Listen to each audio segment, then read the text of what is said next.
जय श्री राधे कृष्णा। आज जो दिव्य आख्यान मैं आपको सुनाने जा रही हूँ वह श्री कृष्ण के वाम अंग से प्राकट्य सुरभि गाय के विषय में है। और इससे पहले मैं आप सबको धन्यवाद करना चाहूँगी जो आप मुझे लाइक, कमेंट, शेयर, सब्सक्राइब करते हैं और मोटिवेशन देते हैं।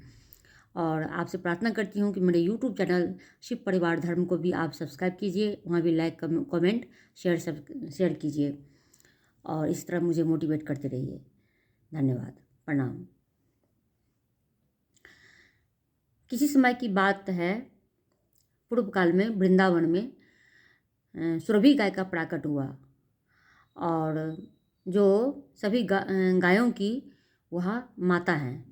और वह देवी सुरभि गाय जो गोलोक में वो प्रकट हुई और गोलोक की अधिष्ठात्री भी वो कही जाती हैं, जहाँ राधा रानी रहती हैं। और जो वृंदावन में जब श्री बांके बिहारी जी, राधा रमन जी श्री राधा रानी के साथ, राधा जी के साथ विहार कर रहे थे, क्रीड़ा कर रहे थे, तो उस समय उन्हें दुग्ध पीने की इच्छा हुई। तब उन्होंने अपने लीलापूर्वक अपने वाम भाग से बछड़े सहित दुग्ध वाली सुरभि गाय को प्रकट कर दिया। और उस बछड़े का नाम था मनोरथ। बछड़े सहित उस गाय को देखकर सुदामा ने एक नवीन पात्र में उस गाय को दुहा। जन्म, मृत्यु, बुढ़ापा को हरने वाला वह दूध अमृत के समान था। और सुरभि से दुहे गए उस स्वादिष्ट दूध को स्वयं गोपीपति भगवान श्री कृष्ण पीने लगे। पीते हुए भगवान श्री कृष्ण के हाथ से वह पात्र गिरकर फूट गया और वह 100 योजन की लंबाई और चौड़ाई के आकार में वह विशाल दूध का एक सरोवर वहाँ हो गया। और वही सरोवर गोलोक में क्षीर सरोवर के नाम से प्रसिद्ध है। वह सरोवर पृथ्वी लोक में गोपिकाओं और राधा जी का कीड़ा वापी कुंड भी है, जो वापी घाट के नाम से प्रसिद्ध है और वह रत्नों से जड़ित है। भगवान श्री कृष्ण की इच्छा से उसी समय सहसा ही लाखों करोड़ों कामधेनु गौएं प्रकट हो गईं।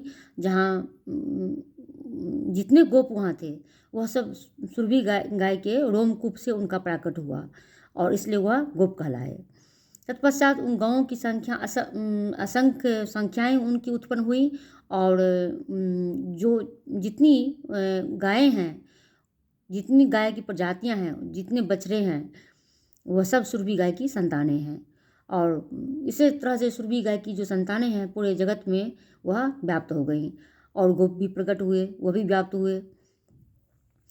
तो इस तरह से पूर्व काल में भगवान श्री कृष्ण ने देवी सुरभि की पूजा की, उनको प्रकट किया और उनकी पूजा भी सर्वप्रथम भगवान श्री कृष्ण ने की।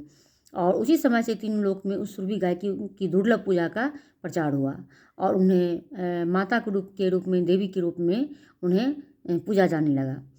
दीपावली के दूसरे दिन जो गोवर्धन की पूजा होती है, गौ पूजा होती है, वह श्री कृष्ण की आज्ञा से श्री सुरभि गाय की पूजा उस दिन से होने लगी। सुरभि गाय का जो मंत्र है वो है ओम सुरभे नमः। यह खड़ाक्षर मंत्र है। इस मंत्र का यदि कोई भी प्राणी, मनुष्य 1 लाख जप कर ले तो निश्चित रूप से यह मंत्र सिद्ध हो जाएगा और यह कल्प वृक्ष की भांति कल्पतरु तुल्य हो जाएगा और उसकी कोई भी इच्छाएं अधूरी नहीं रहेंगी। तो इस मंत्र का जाप मनुष्य को करना चाहिए, द्विज को करना चाहिए। और सभी प्रकार के मनोरथ को पूर्ण करने वाली यह सुरभि देवी का यह मंत्र है। और जो ब्राह्मण होते हैं उनको चाहिए कि कलश और गाय के मस्तक, गाय के बांधने के स्तंभ, शालग्राम शिला का जल अथवा अग्नि में सुरभि की भावना करके उनकी पूजा करना चाहिए। क्या क्या पवित्र है? कलश, जो भी पूजा स्थल पर कोई कलश हो, और गाय का मस्तक, उसके छू देने मात्र से पाप संताप दूर हो जाता है। और जो जहाँ गाय को बांधा जाता है जिस स्तंभ में, वह स्तंभ, और शालग्राम का जल और अग्नि, इन सभी चीज़ों में गौ माता का दर्शन करना चाहिए या भाव करना चाहिए। और जो मनुष्य दिवाली के दूसरे दिन पूर्वाह्न काल में भक्ति से युक्त होकर सुरभि की पूजा करता है, गौ की पूजा करता है, निश्चित रूप से वह पृथ्वी लोक में पूजा जाता है। और इस तरह से किसी समय की बात है कि वाड़ा कल्प में भगवान विष्णु की माया से देवी सुरभि ने तीनों लोक में दूध देना एक बार बंद कर दिया। तो समस्त देवता चिंतित हो उठे। ब्रह्मलोक में जाकर उन्होंने ब्रह्मा की स्तुति की और ब्रह्मा की आज्ञा से इंद्र ने सुरभि की स्तुति की। क्योंकि उस पावन दुग्ध की धारा भगवान को, देवताओं को भी अर्पित किया जाता था, तो जिससे वह उन्हें अमृत तुल्य दूध का पान करने को मिलता था। किंतु अचानक से जब अगर सुरभि गाय ने दूध देना बंद कर दिया तो समस्त हाहाकार हो उठा और सभी देवता चिंतित हो उठे कि किस तरह से अब दूध का इंतजाम करना चाहिए। तो सभी ब्रह्मा जी की आज्ञा से लेकर इंद्र ने सुरभि गाय की स्तुति करना शुरू की। किस तरह से उन्होंने उस इंद्र ने किस तरह से सुरभि की प्रार्थना की। नमो देव्ये महादेव्ये सुरभ्ये च नमो नमः। गवांग बीज स्वरूपाये नमस्ते जगदम्बिके। नमो राधा प्रियायै च पद्माशायै नमो नमः। नमः कृष्ण प्रियायै च गवां मात्रे नमो नमः। कल्प वृक्ष स्वरूपाये सर्वेखां सततं परे। क्षीरदाये धनदाये बुद्धिदाये नमो नमः। शुभाये च सुभद्राये गोप्रदाये नमो नमः। यशोदाये कीर्तिदाये धर्मदाये नमो नमः। अर्थात इंद्र ने कहा कि हे देवी आपको नमस्कार है, हे महादेवी आपको बारंबार नमस्कार है, हे जगदम्बिके गौओं की बीज स्वरूपिणी आपको नमस्कार है, राधा प्रिया को नमस्कार है, देवी पद्माशा को नमस्कार है, कृष्ण प्रिया को नमस्कार है और गौओं की जननी को बार बार नमस्कार है। हे परादेवी सभी प्राणियों के लिए कल्प वृक्ष रूपनी, दूध देने वाली, धन प्रदान करने वाली, बुद्धि प्रदान करने वाली आपको बारंबार नमस्कार है। शुभा, सुभद्रा और गोप्रदा को बार बार नमस्कार है। यश, कीर्ति, धर्म प्रदान करने वाली भगवती सुरभि को बार बार नमस्कार है। इस तरह से इंद्र ने भगवती देवी सुरभि की स्तुति की और इस स्तुति को सुनते हुए जगत जनी जो सनातनी वो देवी सुरभि थी वह बहुत ही प्रसन्न हुई और वह ब्रह्मलोक में तत्काल प्रकट हो गई।